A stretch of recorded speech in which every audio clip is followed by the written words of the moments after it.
10 most brutal injuries in bull riding history. Bull riding might look thrilling from the stands, but for those who get up close with these beasts, every ride could change their life forever. Here are the 10 most brutal injuries in bull riding history. 10. Travis Briscoe's right angle dislocation. Being bucked off a bull is every bull rider's nightmare, but some things are worse than an incomplete ride, and one of them is picking up a career-altering injury. In a 2011 matchup between Travis Briscoe and I'm a Gangster at a bull riding event, Briscoe was violently thrown off I'm a Gangster. Travis never saw it coming. After a brutal throw, he landed awkwardly on his right ankle, unable to stand. Briscoe had to be carried off the arena. He was in visible agony and was transported straight to the hospital after on-site stabilization. While speaking about his experience with I'm a Gangster, Briscoe said, "That bull didn't give me a chance. Ankle snapped like a twig." But bull riding teaches you to get back on. Not only does Travis Briscoe get sucked into the well on the inside tie, but then he gets popped. After surgery, Briscoe was out of action for the remaining part of 2011 and part of 2012. After recovery, he attempted a comeback in 2012. However, he had issues with mobility and had to retire, ultimately transitioning to coaching and ranch work in Mexico. 9. Ross Coleman knocked out cold. Getting thrown off a bull's back and even picking up a career-altering injury can be unfortunate, but Ross Coleman went through worse. Bull riding is brutal, and sometimes the biggest dangers strike before the ride even starts. In a 2007 PBR Built Ford Tough Series event, Coleman was knocked out cold before even starting his ride. For reasons lots of people might be unable to explain, Cadillac reared up suddenly before the ride started, slamming Coleman's unprotected head against the railings. He was out cold for several minutes, requiring immediate medical attention on site. No fractures were reported, but the impact caused significant headache and disorientation. He was briefly hospitalized for observation and returned to competition within weeks. The incident prompted Coleman to switch to a helmet full-time, influencing PBR's safety culture. He later said, "I swear, my head still hurts from that one." Ross was favored, kind of in a circle, then he reversed it. Now this bull has bucked off. I think Ross took a shot. Sorry, Justin, I but didn't. Ross I was looking down a the huge stove. shot He right did. there. 8. Ross Coleman passing out. 3 years before his failure to make it into the arena, Coleman had a near similar experience. The only difference was, the bull he was paired with was patient enough to let him get into the bull ring. In the 2004 Ford Championship at the Springdale, Arkansas, PBR Built Ford Tough Series event, Coleman, who was the 2002 PBR Reserve World Champion, went head-to-head with a bull called Crossfire Hurricane. Well, the fact that that ride made it to this video makes it clear that things didn't go according to plan. It was a bad ride, but beyond being a bad ride, Coleman was unable to get out of the arena the same way he came in. He suffered a high-impact Buckoff after riding for about 6 to 7 seconds. The bull made some rapid spins which hurled Coleman forward, causing a headfirst slam. He lay motionless as PBR staff rushed in. He remained in the arena for a couple of minutes and got the required treatment before being transported to a hospital, where he had to remain briefly. Well, he was back to the competition in 2 to 3 weeks. No fractures were reported, but disorientation and headaches persisted. Although Coleman made it out of this injury in one piece, it had a significant effect on his career and was one of the significant injuries that made him retire earlier than planned. He had this bull in Colorado Springs, bucked him off. I mean, this bull bucked off everybody this season. Ross Coleman, had it. Uh-oh. Coleman rode for a couple of years after this accident, but this next rider's career was over shortly after his accident. 7. Luke Snyder's concussion. Nicknamed Cool Hand Luke for his composure, Snyder had a great career as a bull rider. However, his last year as a bull rider wasn't one of the safest. In his final full season, Snyder was paired with a bull famously known as My Kinda Party. He had failed at riding this bull initially, and for some reason, getting paired again was probably his opportunity to do better. As much as being paired with this bull was a part of his job, it was probably a part he would have decided to skip if he had the power to roll back time. During the PBR Cooper Tires Invitational Built Ford Tough Series, Snyder had to endure the violent spins of My Kinda Party. The spins were so violent they ejected him off the bull's back early. He held on for less than 4 seconds before flying off for a nasty concussion. During the process of this spin, Snyder was hit by the bull and suffered a concussion in the process. There were no fractures or long-term neurological issues. This was one of Snyder's final injuries before retirement. It wasn't the exact injury that made him retire, but it affected his sharpness in the arena. He reflected on the hits he picked up and said, "I rode through some injuries, but that could have ended at any time. Just one wrong move." Despite the concussion, Snyder hosted his invitational event post-retirement and became co-head coach for the PBR Team Series Missouri Thunder. Got to put two together right here. Away from his hand. And he is going to come down, get bumped around, and oh boy, he hit hard. Look out, Luke.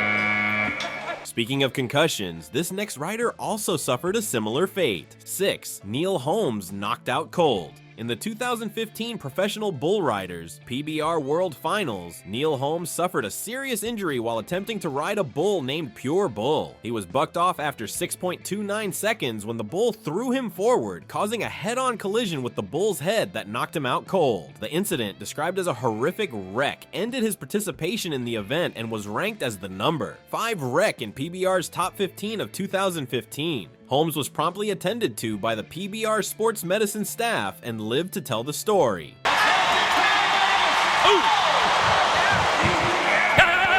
out, guys. He's out. Collisions are dangerous, but collapsed lungs aren't any better. Which injury shocked you most so far? Drop a comment below. 5. J.B. Mauney suffers partially collapsed lung while riding Jawbreaker. J.B. Mauney, one of the most accomplished bull riders in professional bull riders PBR history and a 2-time world champion 2013 and 2015, suffered a partially collapsed lung during a ride on a bull named Jawbreaker in May 2010. This injury occurred early in his professional career when he was already establishing himself as a top contender, having qualified for the PBR World Finals multiple times and ranking as high as number 3 in the world standings by the end of the 2009 season.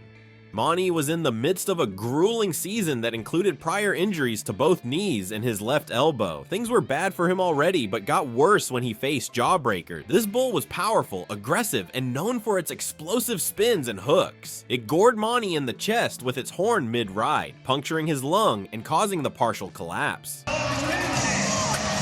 Oh boy. Why he's named Jawbreaker. Mauney knows too well what PBR injuries feel like. Beyond hurting his lungs, he also fractured his fibula.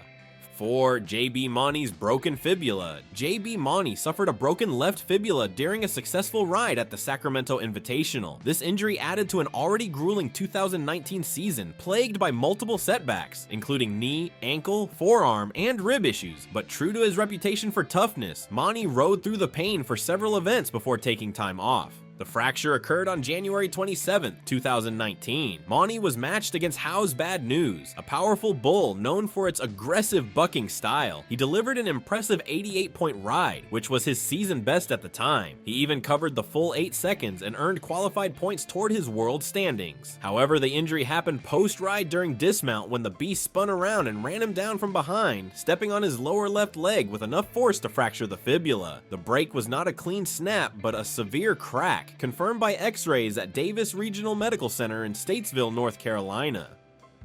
Very workmanlike performance from JB, but as Kate mentioned, it's his job, and hopefully he can get away though. 3. Bubba Dunn's fractured ankle. Bubba Dunn and Red Wolf were a match for each other and were paired a couple of times in Dunn's bull riding career. While Red Wolf might not exactly remember being ridden by Dunn, the latter will never forget his encounters with the beast as he picked up an injury from one of them. The year was 1995 and Dunn was taking part in the final round of the Bud Light Boys and the Bulls in Rancho Murieta, California. Red Wolf came out on top in this encounter as Dunn was bucked off in seconds. As much as getting bucked off before the 8-second mark wasn't a situation that Dunn was comfortable with, he had more serious issues to deal with. Wolf dropped him with an explosive spin. A deep chin cut sent him for stitches, but Dunn bounced back fast. Good job there. Out of there. Good job. You know, this could... Bubba's hurt, buddy. You know? Not every bull rider gets a second chance, but a miraculous recovery is just as good.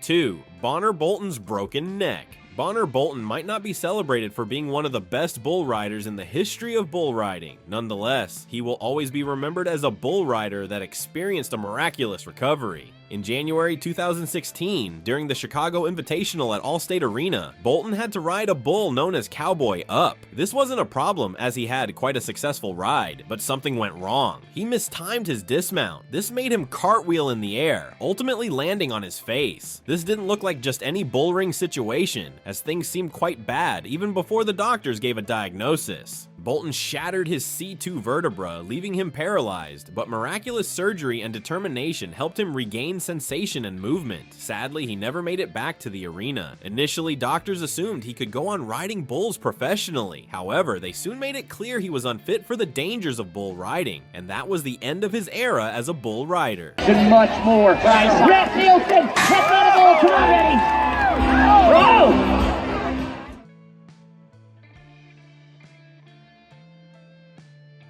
Unlike Bolton's miraculous recovery, this next injury resulted in permanent paralysis. 1. Jerome Davis's spinal cord injury. Former world champion bull rider David Jerome's professional career ended after he was thrown from a bull. On March 14, 1998, while participating in the Touch Headman Championship Challenge in Fort Worth, Texas, Jerome had an experience that he never really anticipated in the arena. Of course, he knew the risk of his job and the uncertainty associated with riding bulls. Nonetheless, he most likely never thought he would have to deal with a fate that is significantly linked to folks that are victims of auto crashes. At 25 and the 1995 PRCA champion bull rider, Davies was riding a bull known as Knock 'em Out John. Sadly, this bull lived up to his name in ways no rider would ever want to experience. Jerome had been riding for 5 seconds, which seemed like an eternity, when the bull made a sudden attempt at moving forward. This movement made Davis's head hit the bull, knocking him out of consciousness in the process. Things already looked very bad, but they were about to get worse. He fell off the bull and landed headfirst on the ground. This led to a fracture at the base of his neck, but his troubles were only just beginning. After this injury, Jerome was paralyzed from his chest down. Initially, medical reports stated that he would never be able to walk. Things were gloomy from a medical point of view, but beyond medicine, things weren't any better. This accident happened at a point when he was the leader of the PBR World Standings and was on his way to end the season as a champion. Although Davis can never ride a bull professionally, he hasn't entirely walked away from bull riding. He is now a coach and is helping young men get the best out of their love for bull riding. It felt real good, you know, I got here and got to see everybody. I just felt like I just had my bull rope with me or something, but it felt real good, boys. You know, support from everywhere. These injuries are proof that bull riding is a lot more than the show of courage and the rush of adrenaline. It's a brutal fight for survival where one wrong move can change everything. If you found this as jaw-dropping as we did, hit that like button, subscribe for more wild rodeo moments, and let us know in the comments which story shocked you most.